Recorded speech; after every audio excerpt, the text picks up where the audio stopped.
Hello everyone, welcome back to my channel. It's Jen here, and today I'm going to be sharing my birth story with you, and this little one is here to share as well, aren't you? So I'm now 16 weeks postpartum and had a bit of time, and to be fair it's starting to get a little bit hazy, but I'm going to share with you anyway. And if you haven't already, grab yourself a drink and some snacks. It's gonna be a long one. So get comfortable and let's jump right in. So when I was 38 weeks plus 2 pregnant, my waters broke at about 7 a.m. and it wasn't sort of like the full waters as you normally see in movies. It was only like a little bit. So I thought, okay, I've done my research, I kind of know what to do. I'm just gonna wait for my contractions to start. So I just went about my day, had like porridge, like a really good breakfast, and then we went for food shop. So we did food shop because I was walking around the shops trying to get my contractions to start. And then when we came back home, it was about, I'd say 9ish. So then I called the delivery suite and I said my waters had broken, and I did have a bit of a show on my pad because I just put a pad on and went about my day. So they said for me to go out to delivery suite and get the waters checked. So that's what I did. Went up there, they checked it, it was my waters. So they put me on like a CTG scan for checking baby's heartbeat, and so we were there for a while because they just wanted to be happy with baby's heartbeat and how it all was going. So then we got released about 11ish. They said we could go home, try and get contractions to start naturally, but if it didn't, then we can go back at 7 a.m. the next day. Because so basically when your waters break, there's an increased risk of infection. So they ideally want to get baby out by 24 hours, max 48 hours. So they said go home and try and start it, and if it doesn't, then come back at 7 a.m. tomorrow and we'll have a room booked for you in the ward to start an induction. So I went and thought, okay, great, so we can like go for a walk, we can have, you know, everything they tell you to do, like have a hot curry. So we were planning our day to kind of like just try and get it like started naturally. That's what I wanted. My birth plan was literally everything to be super natural and no sort of like no pain relief, no like I just wanted like a water birth and just, you know, the physiological birth, which is like, you know, no hormone drip or anything like that. So yeah, so we were on our way home when they called me and said that they've just looked into everything, and back when I was 6 weeks pregnant they had done a swab which came back that was GBS positive, so that's group B strep. It's not bad for me, if you don't know. I'll put on the screen what group B strep is, but yeah, it's not harmful to me to have it like a lot of women have it. It's just harmful for baby. If I deliver baby naturally, then baby will probably get some of that and it can make baby really ill. So you have to have antibiotics 4 hours prior to giving birth. So they said, well, you have to come back and we will induce you. So I was really gutted. I did cry because I thought, wow, okay, so I haven't even had the chance. And by the way, they didn't tell me I had GBS the whole time I was pregnant. So yeah, I had no clue. So I wouldn't have planned for such a natural birth and like, you know, no the most natural ever if I knew that I had GBS, because I knew that I'd probably have to be in hospital and it wouldn't be, you know, getting your oxytocin up because you're not in a very comfortable environment like your home. Because I really wanted to be at home bouncing on the wall and, you know, have a bath and just try and like be calm. So yeah, so then we were like, okay, let's have some lunch first. So we went, had a KFC, and then we went for a walk at the beach because I thought, okay, at least to give me about a couple hours, and I'm just gonna have lunch and go and have a walk to see if the contractions just start naturally. So I did that, and then it was slightly, it started, like it wasn't very painful, but there was definitely something happening. But then we said, okay, let's just go to the hospital. So we get there and we go to one of the wards, and we're just waiting in this, like, not room, it's sort of like, you know, the one that's shared. And we're just waiting there for ages until finally someone comes to start giving me the antibiotics. And then they were gonna start to induce me. About an hour later, they put a tablet in, like a pessary tablet, to kind of get things started. That stays in for about 6 hours and sort of like dissolves by itself. And that's supposed to kind of like make me like dilate and start the labor basically.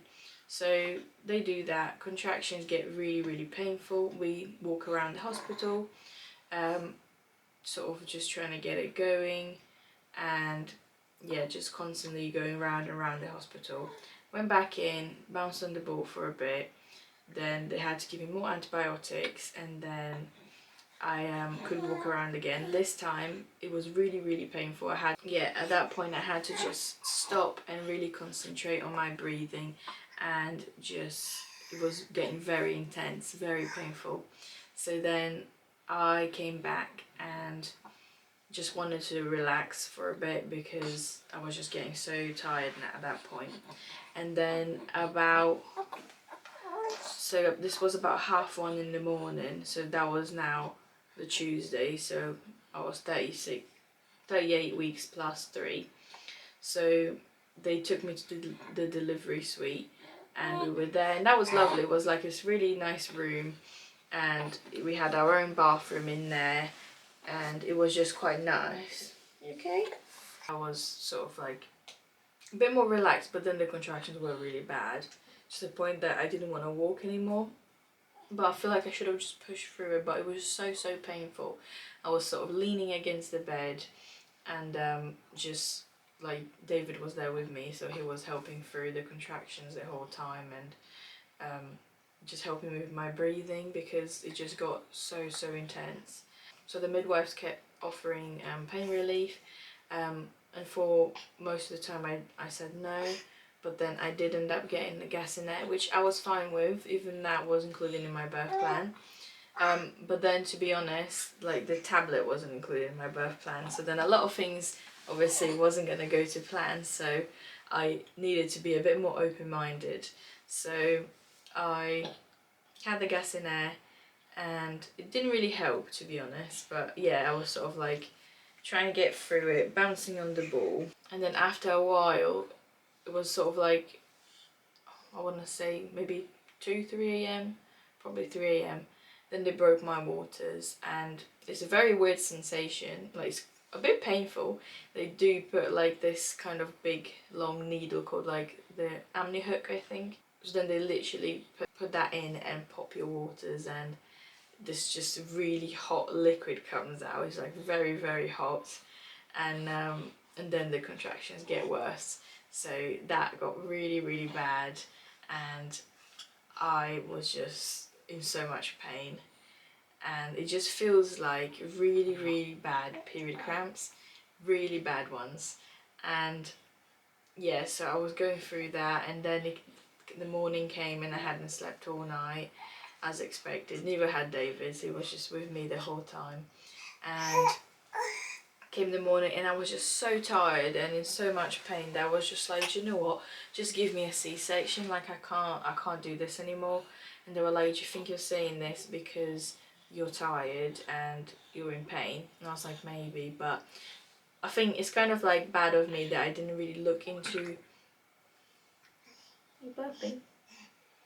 It's kind of bad of me that I didn't really look into sort of like the other pain relief options. I just kind of like didn't want any, so then I thought, okay, I looked briefly but not in depth to be like, okay, I want that. So I was considering the remifentanil, but that's one that you have to keep pressing a button every 2 minutes, and you kind of have to time it right, otherwise you might get a contraction and you've timed it wrong, so then you got it when you're actually okay. So I was like, you know what, no, because that's going to be really annoying to keep having to like time it right. And I thought, no, do you know what, I'm just not going to get this one because it's just going to be really difficult to know when to press the button. So I kind of asked about the epidural, and I was like, okay, and then they talked to me about it. I read through like this thing that says about the risks, so I said, okay, I think I will just want the epidural. So then the anaesthetist comes in, and I'm sort of sitting on the bed like a prawn so they can have access to my back. And then the anaesthetist did say that she was new, she hasn't done many. So as she was doing it, I had sort of like David up like in front of me and two midwives, and David was holding my hand. And the anaesthetist apparently sort of like looked at this needle as if to say, where is this gonna go? So David panicked, bless him, and then he just passed out. I had just felt his hand like sort of like as he was holding my hand, so he just was drifting away, and I had my eyes closed and I didn't know what was happening. I was like, why is he trying to let go of my hand?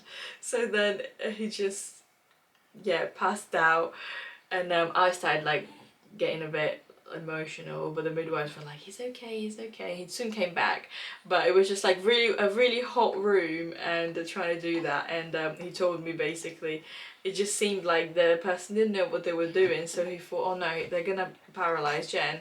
So like he panicked, bless him. So it was quite a nice thing, even though he was trying to steal my thunder. I'm joking. So he was just scared that like something bad was gonna happen, so he passed out. So then after that, after the epidural, I was so much happier. I was able to just talk to the midwives, talk to David, relax, go to sleep. I was seeing my contractions go up on the monitor, but I wasn't feeling anything, so you don't feel any of the contraction pains. It's just lovely. And they put a catheter in as well, because you don't also feel that you have to go to the toilet, so they've done that. And then I was so much more relaxed, and then they did start the hormone drip, even though I was so against it to start with. But I thought, okay, I've got the epidural, it shouldn't be too bad. So they started it, and it was fine, and still rolling with the antibiotics every 4 hours. And then we had a doctor come in and say, we need to go for a C-section. We're worried about your heart rate, and because my heart rate was raised, but I think it's because I kept laughing with the midwives and stuff. So so they were worried about that. So I was like, okay, but otherwise I'm fine. Because they were like, oh, the risk of infection, and the heart rate is an indicator about the infection. And I was like, well, can you just give me some time? They're like, no, we need to go now. And I was just like, okay, but why? And I just didn't really get it. So for those of you that don't know, I'm a Christian, so I prayed, and I said, if the next time they check me, because they checked me and I was only 4 centimeters dilated, so that's why I got so exhausted earlier and wanted a C-section. But at this point, things were going well, and I sort of said, okay, next time you check me, if I'm 6 centimeters dilated, then can I just carry on doing this?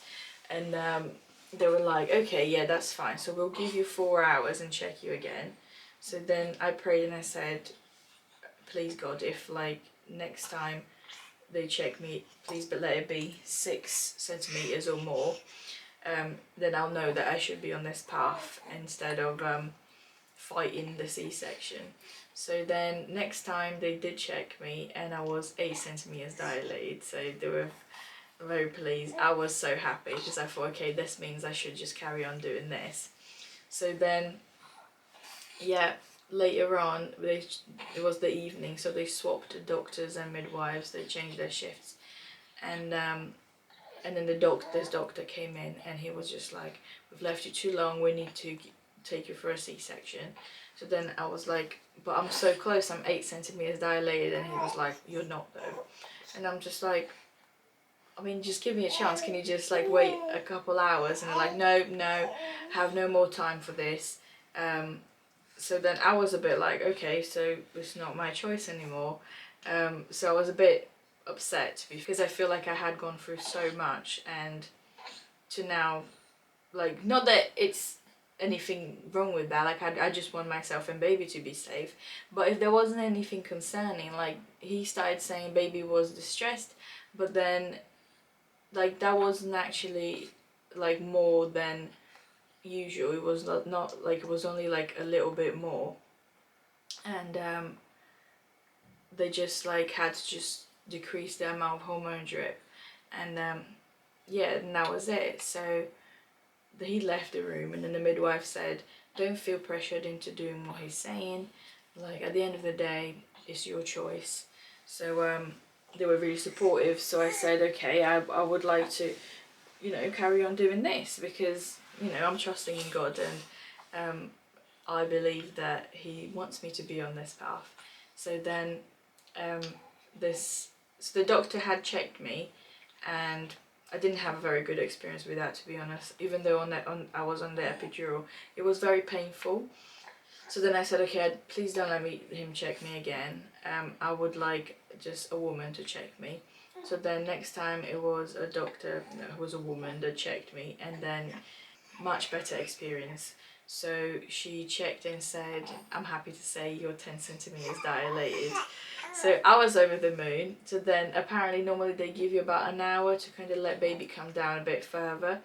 But they said, we don't have that time. So next contraction, you will start pushing. So I was like, okay, great. So next contraction, I just started pushing, and it was very painful at this point because you feel all the pressure, and it feels like you need to go for a very big number 2. TMI, but yeah, you know, this is, you know, my labour story, so here's what it is. What's up, my lovely? Somebody's getting a little bit impatient. We're telling them about how you came into this world, my baby. So yeah, so then I pushed and pushed and pushed. Very painful at that point because, you know, the epidural doesn't really help with the stretching, and David was amazing. I don't think I could have done it without him, to be honest, because I felt like I was pushing and pushing and nothing was happening, but he was there sort of telling me how it was opening and everything was happening, and she was like coming and he could see her head, and then the midwife grabbed my hand and put it on there and said, look, that's her head, feel that's her head. So then I was like, oh my gosh, this is even more motivated to push. So I kept pushing and pushing, and it was about 40 minutes of pushing, and she was here, and it was the best moment in the world. She was literally the cutest. They put her right on my chest, and she was lovely. And then after a few minutes she started breastfeeding, and it was just surreal. I did have the injection for the placenta to come as well, so only like a couple of minutes later the placenta came. But I will say the pushing part, the worst part is definitely the head. So the head is there, and then it feels like the longest from that contraction because you have to wait to the next one for the rest of, like, for her shoulders to come out. So when the head's there, it's literally the worst pain imaginable. And and then once the next contraction comes, her whole body comes out, and it's sort of like this feeling of like relief, kind of like her whole body comes out, like all the shoulders, and literally all her body comes out, like slips out with like this warmth as well. So then yeah, they put her on my chest, and David cut the umbilical cord, and it was just the best. Yeah, and that was it, everyone. Thank you so much for watching, and if you enjoyed, please make sure to give it a big thumbs up and subscribe, and I'll see you guys next time. Bye bye. Bye bye everybody. Bye bye. Bye bye.